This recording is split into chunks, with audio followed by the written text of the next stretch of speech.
O Bolsonaro pode ter perdido a eleição, mas um novo Bolsonaro vai se erguer. Não sabemos quem vai ser, não vai ser exatamente igual, mas ele vai representar uma coisa. E ele é causado pelo outro lado, e por um outro lado que não entende por que as ações deles causam Bolsonaros. Vamos lá.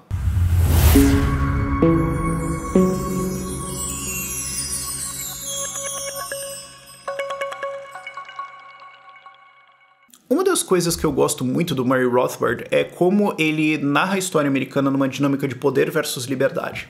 Então, de um lado você tem quem está querendo aumentar o poder do Estado, controlar, etc. E do outro lado você tem pessoas que quase sempre, elas não são libertárias, elas não entendem explicitamente o que elas estão fazendo, tem incoerências, tem erros, tem problemas, mas elas estão tentando lutar pela independência e pela liberdade delas, e como essa dinâmica, esse combate dessas duas coisas guia muito da história.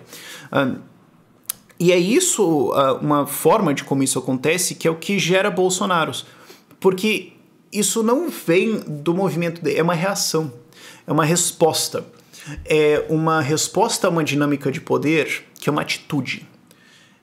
Ela é uma crença, não sei.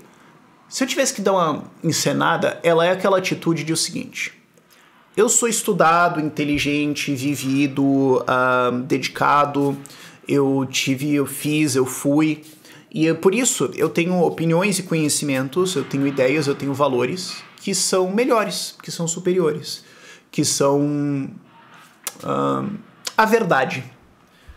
E isso me dá o direito de duas coisas. Primeiro, te destratar, porque você é um idiota. E segundo, isso me dá a autoridade e o direito de mandar na sua vida, porque você é um idiota. E eu preciso salvar você da sua própria idiotice. E inclusive, se você espernear, eu vou te dar na sua cara, porque você tá esperneando. Eu sou tipo um papai. Papai tá fazendo aviãozinho de comidinha, e a criança tá brincando, e eu preciso segurar e fazer comer, porque senão você vai morrer de fome, porque você é uma criança burra. É essa atitude que você vê em intelectuais, em jornalistas, em estadistas de vários tipos. E assim, você pode falar, é a essência do estatismo? É um pouco a essência do estatismo. Sim. Acho que tem outras coisas dentro do estatismo, mas você consegue localizar isso. Não é uma coisa só da esquerda. Não é uma coisa só de quem defende grande Estado. Você vê isso na academia. Você vê isso... Não na academia como um todo, mas você vê vários acadêmicos com essa atitude, né? O cara nunca teve um cargo político, alguma coisa assim. Você vê essa atitude em CEOs. Em caras que falam assim, pô, eu dei muito certo nesse negócio. E porque eu fiquei bilionário, eu ganhei muito dinheiro aqui e tudo mais, eu estudei algumas coisinhas aqui, eu acho que A, B e C. Então, portanto, eu vou pegar o meu dinheiro e eu vou financiar outras pessoas para elas tornarem A, B e C obrigatório. Porque eu sou melhor. Então, tá certo, eu estou salvando... Olha como eu sou benevolente. Tipo, eu fiquei rico e ao invés de eu comprar iates e tudo mais e encher a cara de vinho, eu fui estudar e agora eu tô gastando meu dinheiro pra salvar idiotas da estupidez deles. Como eu sou uma pessoa maravilhosa. Você vê essa atitude o tempo todo. E o que é simultaneamente uma tragédia e absolutamente hilário é que essas pessoas não percebem, elas são tão estudadas, morais, lindas, maravilhosas nas opiniões delas e tudo mais, que elas não percebem que é justamente isso que causa os líderes que elas odeiam. Porque eles falam, o problema é nós temos aqui as boas ideias, as ideias, né, educadas, refinadas, né, não sei o que, de como nós vamos salvar o mundo. Só que daí tem esses Bolsonaros aí que ficam resistindo a gente, que juntam essa massa de tapados e ficam dizendo assim, não, porque nós somos contra... E, meu Deus do céu, a democracia está falhando. Precisamos salvar a democracia disso aqui. Como eu sou uma pessoa refinada. Eles não percebem que é justamente essa atitude que faz as pessoas irem e votar em Bolsonaros da vida. Em pessoas que falam, que apontam pra esses caras e falam, você tá vendo esse asno? O cara, velho. Eu não quero que ele mande na sua vida. Eu quero que você viva a sua vida. Ou eu quero esses meus valores que são muito mais próximos dos seus. Bora? E as pessoas olham e falam, é o que tem pra hoje, né? E dá no que dá. Quer ver um exemplo disso, cara? Eu sempre que eu ouço essa frase, eu tenho vontade de parar tudo e falar, você entende que você falar isso causa o que você não quer? Mas não, você não entende. A internet deu voz pra um monte de pessoas e isso complica a democracia. E a solução é o quê? Vai, fala. Fala que a solução é calar essas pessoas. Fala. Porque é isso que você acha. É isso que você acha. Seja honesto. Quando o cara fala isso, não, porque a internet deu voz a uma massa de burros e de pessoas e não sei o que distorcem e dão desinformação e que fazem não sei o que e que geram e que... Várias pessoas agora... Cara, peraí, antes de eu entrar nesse argumento... Cara, isso é a mesma coisa que a revolta de aristocratas contra capitalismo. Isso é a mesma coisa. Isso é a mesma coisa. Quando o capitalismo começou a acontecer, você tinha os aristocratas, que eram a classe guerreira. A classe nobre. Os duques, os condes, os viscondes, os barões, os contrabarões, os sei lá que... Os engomadinhos que achavam que porque minha família lutou por essas terras por 300 anos e nós sempre cobramos imposto desse pessoal aqui e eu tenho esse brasão aqui super bonitinho com esses animais passandinho aqui, as cores, e eu tenho as minhas coroas e os meus cetros. Como ousa? Como ousa esse bando de petinelo aí produzir uns negócios aí, ganhar uns dinheiro e terem mais proeminência na sociedade que eu? Que história é essa? Que história é essa? Os caras... Cara, isso foi uma dinâmica muito importante, que foi a coisa original que liberais radicais estavam lutando contra, tipo assim, século XVI, XVII, tá? Isso aconteceu. 18 também, isso aconteceu muito. Que era a galera que estava estabelecida em poder, e daí não tinha esquerda e direita, é só poder estatal mesmo, que via pelo jeito, uma demolição acontecendo ali, né? Infelizmente não é a demolição do Estado, mas desculpa se o barulho tá vazando na câmera, não tem o que fazer, ok?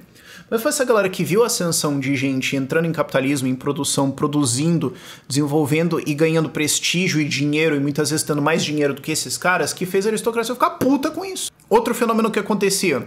Pô, eu tinha todos os meus trabalhadores aqui nas minhas fazendas e tudo mais, porque eu sou aristocrata, eu sempre tive essas terras aqui, né, porque eu estou junto com a coroa e tudo mais, e agora as pessoas não estão mais trabalhando aqui, elas estão querendo ir trabalhar nas fábricas. Como assim? Só porque lá ganha mais e tem menos fome e tudo mais, o pessoal... Que história é essa? Tô perdendo mão de obra, sabe? Esse tipo de coisa acontecia. Até hoje você vê isso, você tem essa dinâmica acontecendo no Brasil, né, política ficando puta quando a economia cresce. Aí novas pessoas surgem, você vê essas invejinhas surgindo. Cara, é a mesma coisa. É a mesma coisa. Nós tínhamos aqui o nosso grupo de pessoas corretas, das opiniões boas e morais e estudadas nos lugares certos, com os brasões certos e os nomes bonitinhos, né? E a gente sempre controlava quais são as opiniões e as discussões, eram sempre as coisas que a gente gostava. E agora tem essas pessoas que têm opiniões e que merda é essa, cara? Como é que pode um negócio desse? Não, sério, gente. Agora aqui todo mundo vai ter uma opinião assim, bando de massa mal banhada, sabe? Cara, é a mesma atitude, é a mesma origem, é a mesma coisa de... porque eu me acho melhor, eu deveria ter mais proeminência na sociedade e eu fico revoltado que essas pessoas têm agora. E o que essas pessoas ouvem, que é o que eu queria falar antes de eu sair nessa tangente, o problema sou eu. O problema sou eu. Eu cheguei agora, eu tenho algum crescimento econômico, então eu consegui ter acesso a redes sociais, consegui ter acesso à internet. Eu tô querendo me inserir, eu tô querendo fazer as coisas, eu tô querendo pensar, eu tô querendo... Pô, tem essa discussão política, né, que as pessoas sempre falam, né, pô, a gente entra na política, discute e tudo mais. Pô, eu quis entrar. O problema é que eu discordo. Tá, então era pra eu entrar, mas era pra eu concordar. Entendi. Vocês, grandes pensadores intelectuais, estão sempre falando que as pessoas têm que estudar e se engajar. Então eu li algumas coisas aqui, eu estou me engajando, e ao invés de você querer debater as coisas comigo e me explicar e educar porque eu estou errado, você quer me tirar da sala. Qual é a resposta lógica disso? Qual é a resposta lógica que essas pessoas vão fazer? Elas vão embarcar em Bolsonaros. Elas vão embarcar em pessoas que vão falar: vamos só derrubar aqueles caras? Vamos só cagar pra eles? Tipo, tem esse pessoal que tem todas as opiniões, todos os lugares bonitos e engomadinhos deles de opiniões e tudo mais, e eles acham que vocês são um problema. Vamos pra lá fazer um negócio? Isso vai funcionar. É claro, cara, é um problema de oferta e demanda. E o que acontece é que, assim, você tem hoje pessoas que estão querendo se integrar, assim, ao debate político, econômico, social, e essas pessoas têm novas opiniões, elas têm coisas que antes não eram ouvidas. E talvez elas ainda precisem de educação, de nova informação e tudo mais. E o que você precisa fazer, a resposta para isso é sentar e ensinar. Com calma. Com dedicação. com paciência, com falar, tá, talvez você não teve um background de educação que ensinou A, B e C, deixa eu ensinar isso. Ah, tá, ok. Mas é você partir de um ponto de essas pessoas têm uma boa intenção, elas estão fazendo o melhor que elas podem, e se eu discordo delas em A, B e C, eu deveria sentar e educar e explicar de uma posição de humildade, de uma posição de reconhecer que elas são iguais a mim, e que se a gente tivesse invertido, eu estaria naquela posição falando essas mesmas coisas. Eu acho que esse foi um dos insights que eu tive que mais absolutamente escagalhou com a minha cabeça. Foi eu perceber se tem uma outra pessoa falando alguma coisa e tudo mais, se eu tivesse vivido toda a vida dela e passado por tudo aquilo, eu estaria fazendo a mesma coisa.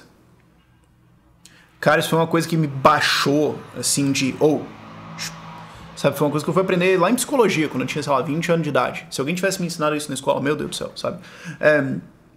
Isso é uma coisa muito importante de entender. Só que esses aristocratas modernos, esses intelectuais, esses políticos, esses, não vou dizer capitalistas, esses caras que têm dinheiro e tudo mais, eles não têm essa atitude. Eles estão envenenados por essa lógica de Estado, de o jeito certo de resolver problemas é com o Estado. Porque tem certas coisas que as pessoas são burrinhas mesmo. Tem certas coisas que as pessoas são burrinhas mesmo. E para fazer grandes e boas ideias que vão afetar todo mundo, você vai ter que fazer uma forcinha. Você vai ter que dar uns porradas, você vai ter que cobrar uns impostos e tudo mais. Mas tudo bem, porque isso é lindo e moral. E se você se sente bem sobre isso, isso é o que é o importante. E você tem a repetição disso de novo, e de novo, e de novo. Não é uma dinâmica de socialistas contra libertários, ou de direita contra esquerda.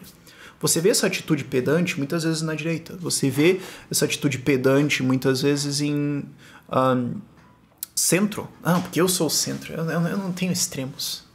Eu sou uma pessoa balanceada perfeitamente. E tem essas pessoas que elas têm ideias assim mais extremas. Como elas são inferiores. Claramente a gente precisa proibir esses extremos. Você vê isso.